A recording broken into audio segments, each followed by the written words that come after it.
In playgroup, Gary coloured all his pictures black. In the infancy, he'd reluctantly added a bit of red to his studies in black. But when you get banned from the sand tray, after just 2 weeks, you know you're not in for a glittering career. Once Gary got to high school, the one with the cracked windows, peeling paintwork and hot and cold running scallies, only Mum's best efforts kept him in the place at all. Well, thanks to Mum, Gary ended up with a certificate for 100% attendance and his name in the Echo. "At least the lad turns up," his form teacher said. "All we gotta do now is get some work out of him while he's here." Talking of turning up, where is he? And he's got his mobile switched off. And I've tried every one of his mates without success.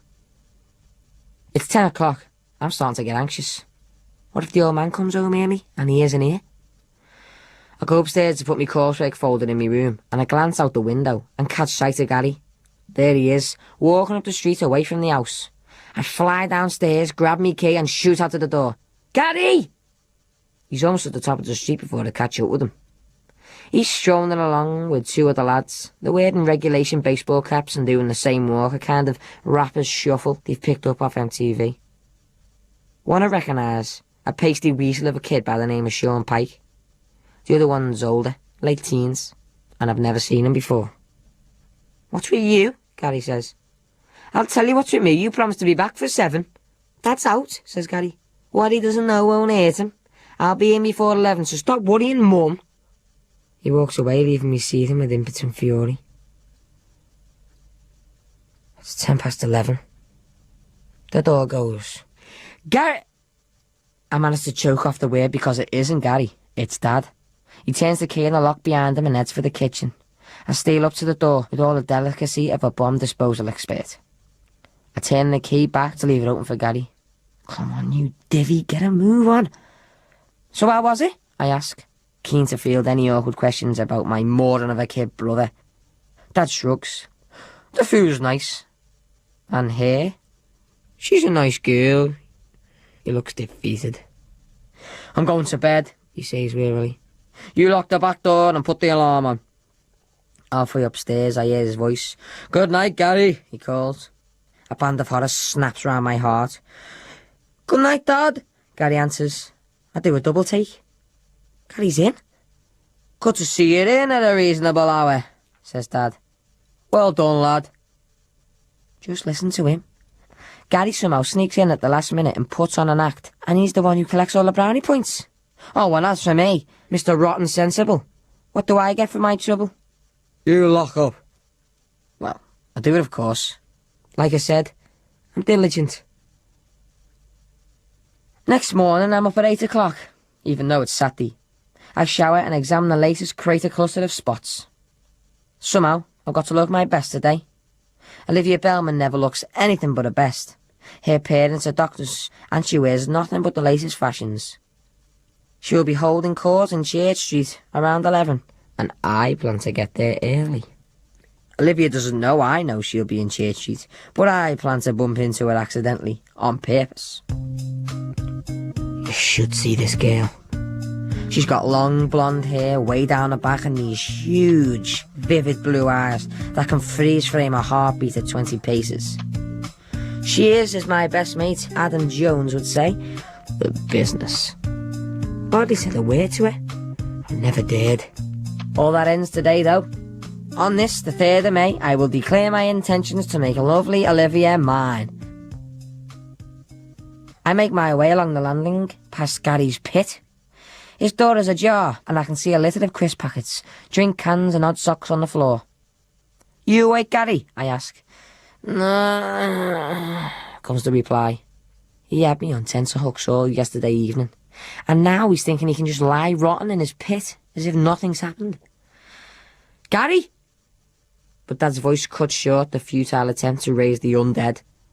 "Knock it off, John. Let the lad sleep." Will you listen to that? I get my homework finished. I take care of the house. I cover for his lordship. And who does Dad side with?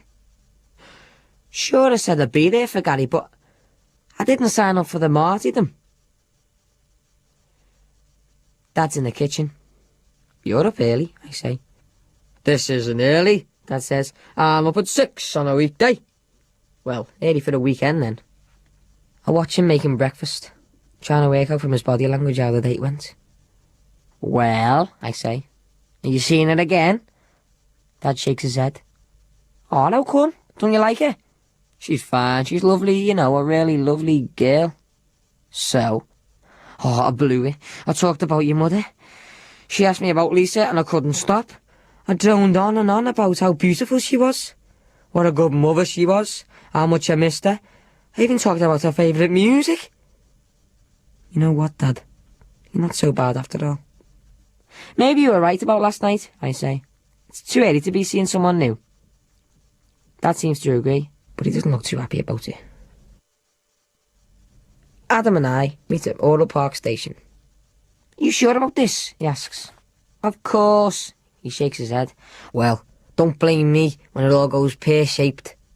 We're talking about Olivia Bellman here. Olivia Bellman. I mean, she's never looked twice at anybody below the sixth form. She's been known to eat bigger lads than you for breakfast. Olivia, I think, I'll be your bacon masher any time. It's standing room only on the train. I start telling Adam about Gary. Sean Pike. If he's related to the Norris Green Pikes, he's bad news. Hey, find out if he's got an older brother called Eddie. My mum taught him a few years ago. He gave her a dog's life. Adam's mum teaches at our Gary's school. So what's the score with Eddie Pike now? He's in Walton Prison. He did some fella over in a pub. Listen to Adam talking about the Pikes. I get an uneasy feeling. Like, night is coming. We're coming out to the station when we bump into Yvette Thomason, the only other kid from our primary school who got into St. Thomas's, and the nearest thing I'll ever get to her sister. She has a mane of long, curly auburn hair, hamster cheeks, and you can't hardly get a pin between the freckles on her nose. They make her look 15 going on 5, and being on the short side definitely doesn't help. Hi, John. Adam. The moment she smiles, I notice something new. She's got some of those colourless braces. The orthodontist is threatening me with some. Braces and multi-zits. That would spell the end of life as I know it. Meeting somebody? She asks. He's got the hots for Olivia Bellman, says Adam. Maybe I'm imagining it, but for the moment Yvette looks crushed. Without quite knowing why, I glare at Adam. Well, he says, you have? We're just having a wander round, I say. You? I'm with me mum. Mum's standing a few yards away. Hello, Yvette's mum, I say. Hello, John, she replies. Then glancing at Yvette. We better make a move, love. Yvette gives me a self-conscious smile and jogs after the mum. You could do worse, says Adam. Come again? Yvette Tomlinson. She's nice and she likes you. Me and Yvette? No. You didn't go out with a best friend. Besides, I could imagine how it would go down at school. The alpha males give you grief if your girlfriend doesn't come up to scratch. Just think what they'd make of Yvette. Behave, I tell him. My heart belongs to Olivia Bellman, Powell and Philippa Blake. That's the entire Paradise set in one go. Paradise set is the name he gives to St. Thomas's most eligible females because that's what they are. All gorgeous birds of paradise. Told you she'd be here, says Adam. Go get a target. Can't you chat up the other three for me? You know, distract them. Who do you think I am? Adam asks.